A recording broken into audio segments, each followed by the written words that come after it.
తిరుపతి జిల్లా సత్యవేడు నియోజకవర్గం పిచ్చాటూరు మండలం ఆంధ్రప్రదేశ్ రాష్ట్రంలో కూటమి ప్రభుత్వం విజయవంతంగా 2 ఏళ్ల పాలన పూర్తి చేసుకున్న సందర్భంగా పిచ్చాటూరు టీచర్స్ కాలనీలోని ఓ ప్రైవేటు కళ్యాణ మండపంలో బుధవారం నిర్వహించిన విజయోత్సవ సభ అత్యంత ఘనంగా జరిగింది.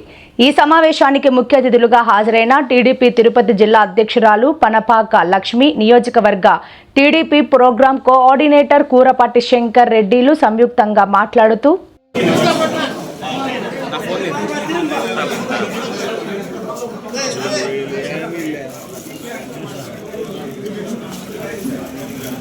అన్నా ఫోన్ అన్నా ఒకసారి నేను ఇస్తాను.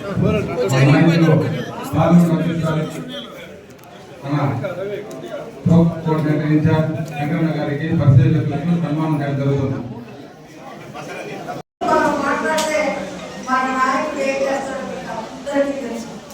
సోషల్ మీడియాలో ఒక అసభ్యంగా మాట్లాడేయని జగన్మోహన్ రెడ్డి గారి వారిని సస్పెండ్ చేసి జైల్లో పెట్టిన ఘనత మన చంద్రబాబు నాయుడు. ఇంకా కొంతమందిని కూడా సస్పెండ్ చేయడానికి కాన్సెప్ట్ చేసి మనం అటువంటి సంస్కృతి నేర్పించింది మన పార్టీ. ఊరికి ఎలా పెట్టాలా, ఒక ఆడమనిషి ఓపెనిస్టర్, ఒక దళిత యువతి టీచర్ చేసుకుంటున్న ఆమెని ఓపెనిస్టర్ చేసిన కనుక ఆవిడ ఎలా పనిచేస్తుందో కాదు, ఆవిడ మొహానికి ఏడేసుకుంది. నిన్నే మా సోదరి అని చెప్పింది, ఏమన్నా భారతీయ దానికి గ్రామం చేయాలా అనుకుంటాను. అలాగా ఒక ఆడమని ఇంట్లో కూడా ఆడుతున్నారు, భార్యలు చెల్లెలు ఇంకా ఆడుతున్నారు. ఒక ఆడమనిషిని రెడీ అయ్యే దాని గురించి మొత్తం కామెంట్ చేయాల్సిన అవసరం లేదు. కారు నేను వాడేసిన కారు మీరు వాడుతున్నారన్నారు. ఇదేమో రాజా వంశస్థులు వాడిన కారుగా ఈ గవర్నమెంట్ పోతే మా గవర్నమెంట్ వచ్చింది. మేము మా ముఖ్యమంత్రి పొదుపు గురించి మాట్లాడతారు కాబట్టి ఆ కారులే వాడుతున్నారు మా చేత. ఇలాగా అయితే నేను కూడా షోరూమ్ నుంచి తీసుకొచ్చి ఒక కారు వాడుతుండేవాడు మొత్తం కలిసి. అది కాన్స్టిట్యూషన్ లో ఉంది. ఒక గవర్నమెంట్ పోతే ఇంకో పార్టీ గవర్నమెంట్ లో వస్తుంది. వాటికి ఏమేమి ఉన్నాయో అవన్నీ ఎంజాయ్ చేస్తారు. ఏదో ఈ సొంత సూత్రాలు నేను వాడేసిన కారు వాడారు, లేకపోతే మా ముఖ్యమంత్రి కూర్చున్న మీటింగ్లో ముఖ్యమంత్రి కూర్చుంటున్నాడు. ఇది ఏంటండి? ఎక్కడున్నాం మనం? ఏం చేస్తున్నాం? ఇలాంటి వాళ్ళందరూ రాజకీయాలు ముఖ్యంగా రాజధాని మారుస్తారు అనే ఒక అపవాదితో మనకు ఆంధ్రప్రదేశ్ రాజధాని లేని రాష్ట్రంగా ఉంది. తర్వాత మన కార్యకర్తలు, మన ప్రజలందరూ కలిసి 2024లో మన కూటమి ప్రభుత్వానికి నాయకత్వం వహించిన మన ప్రియతమ ముఖ్యమంత్రి శ్రీ నారా చంద్రబాబు నాయుడు గారికి ఆశీర్వదించి మన ప్రజలు మనల్ని గెలిపించారు. ఆ యొక్క గెలుపు వృధా పోలేదు. ఆయన వచ్చిన 2 సంవత్సరాలలో అభివృద్ధిని, సంక్షేమాన్ని రెండింటినీ ఒక ఏకతాటిపై తీసుకొచ్చి ప్రభుత్వాన్ని నడిపిస్తున్నారు. ఆయన మీద నమ్మకంతో పలు దేశాల నుంచి పరిశ్రమలు వచ్చి పెట్టుబడులు పెడుతున్నారు.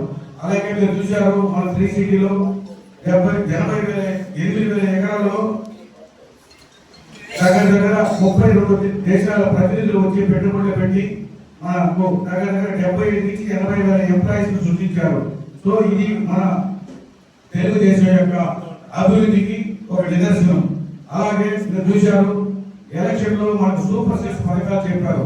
చెప్పిన ప్రతి పథకాన్ని వచ్చిన ఒక సంవత్సరంలోనే ఒకే ఒక సంవత్సరంలోనే దాన్ని ముందుకు తీసుకెళ్తే కనుక మనం ఉమ్మడి ప్రభుత్వం తరఫున మన ముఖ్యమంత్రులు శ్రీ నారా చంద్రబాబు నాయుడు చెప్తే, అలాగే అన్న క్యాంటీన్లు 270 క్యాంటీన్లు 5 రూపాయలకే భోజనాన్ని పెడుతూ మన యొక్క పేద ప్రజలకి సేవ చేసిన కనుక మన ముఖ్యమంత్రి వాళ్ళకే చెబుతుంది. అలాగే మీరు చూశారు, యువతకి ఉద్యోగాలు మన కాబోయే ముఖ్యమంత్రి వర్యులు మరియు మన లోకేష్ గారు, యువ నాయకులు ఇప్పుడు మన తెలుగుదేశం పార్టీ కార్యనిర్వాహక అధ్యక్షులు యువతకు వచ్చి డిఎస్సి పెట్టి 16,340 ఉద్యోగులు వచ్చిన ఒక సంవత్సరంలో చేసి అలాగే 800 మందికి కానిస్టేబుల్ ఉద్యోగాలు కూడా నియమించిన కనుక మన లోకేషన్ గారికి చెందుతుంది. ఈ సూపర్ 6 పథకాల్లో మీరు చూశారు. తల్లికి వందనం పథకం గత ప్రభుత్వంలో ఒకే ఒక విద్యార్థికి ఇస్తా ఉంది. ఇప్పుడు ఎన్ని పిల్లలు ఉన్నా కూడా అన్ని పిల్లలకి కనుక మన ప్రభుత్వం, మన ఉమ్మడి ప్రభుత్వం, మన ముఖ్యమంత్రి వాళ్ళకి జరుగుతుంది. అలాగే రైతుకి సంక్షేమం అంటే మనం చూశారు. అన్నదాత సుఖీభావ పథకం కూడా సంవత్సరానికి 20,000 ఇచ్చిన కనుక మన ఉమ్మడి ఎన్డీఏ ప్రభుత్వానికి, మన ముఖ్యమంత్రి వాళ్ళకి జరుగుతుంది. ఇలాగే రేపు రాబోయే లోకల్ బాడీ ఎలక్షన్లో 170 పంచాయతీల్లోనూ 7 జెడ్పీటీసీల్లోనూ 7 ఎంపీపీల్లోనూ మనము మన తరఫున మన తెలుగుదేశం ప్రభుత్వానికి హామీగా ఇవ్వాలని మన 7 మండల పార్టీ ప్రెసిడెంట్ని, మన పార్టీ సీనియర్ నాయకులని మనస్ఫూర్తిగా రిక్వెస్ట్ చేస్తూ అర్థించున్నాను. సో ధైర్యం ఉంచి చిన్న భేదాభిప్రాయాలు ఎన్ని పక్కన పెట్టి మీరు చూశారు. పార్టీ ప్రెసిడెంట్కు యువతరానికి కొత్త వాళ్ళు వేయాలని పార్టీతో కొట్లాడి మరి తీసుకొచ్చాను. మీకు తెలియని విషయం ఒకటి, 2 మంది సీనియర్ లీడర్లు యువతరానికి ఒక కొత్త పునాది ఇవ్వాలని నేను ఫైట్ చేసి తీసుకొచ్చాను. సో ఇది మీరు గుర్తుపెట్టుకొని సీనియర్స్ కి ధైర్యం వచ్చి గౌరవం అందిస్తూ చిన్న పొరపాటు వచ్చినా కూడా దాన్నింటినీ మీరు భరిస్తూ ముందుకు తీసుకుపోతేనే మీరు రాబోయే దీంట్లో మంచి నాయకుడుగా మీరు చెప్తారు. బిజినెస్ పర్సన్ గా నేను మీరు చూశారు. ఎవరు వచ్చినా పట్టేది కాదు, అలా వెళ్ళేవాడిని. సో గౌరవ చేసిన ఒక మంచి రేషన్ ఇప్పుడు చూడండి, ఎవరు వచ్చినా ఎలా కలుపుకొని ఎలా పోతున్నాము. ఎందుకంటే కలవకపోతే 6 గంటలకి 7 గంటలు మన ఇంటికి వచ్చినప్పుడు ఏ కార్యకర్తకైనా కూడా నేను కలుపుతున్నాను. ఎందుకంటే వేదిక మండల పార్టీ అధ్యక్షులు, ట్రస్ట్ ఇన్ఛార్జీలు, యూనిట్ ఇన్ఛార్జీలు, బూత్ కన్వీనర్లు, కో కన్వీనర్లు, పిఎస్సి చైర్మన్లు, తెలుగుదేశం పార్టీ సీనియర్ నాయకులు, తెలుగుదేశం పార్టీ కుటుంబ సభ్యులందరికీ కూడా నా హృదయపూర్వక నమస్కారం తెలియజేస్తా ఉన్నాను. ఇప్పుడు వరకు పెద్దలందరూ మాట్లాడారు. 2 సంవత్సరాల కాలంలో మనం చేసినటువంటి అభివృద్ధి సంక్షేమ కార్యక్రమాల గురించి అందరూ కూడా వివరించడం జరిగింది. మనం 2019 నుంచి 2024 వరకు ఈ రాష్ట్రం ఎన్ని కష్టాల్లో ఉందో, తెలుగుదేశం పార్టీ నాయకులు, కార్యకర్తలు ఎన్ని కష్టాలు పడ్డారో అందరూ కలిసి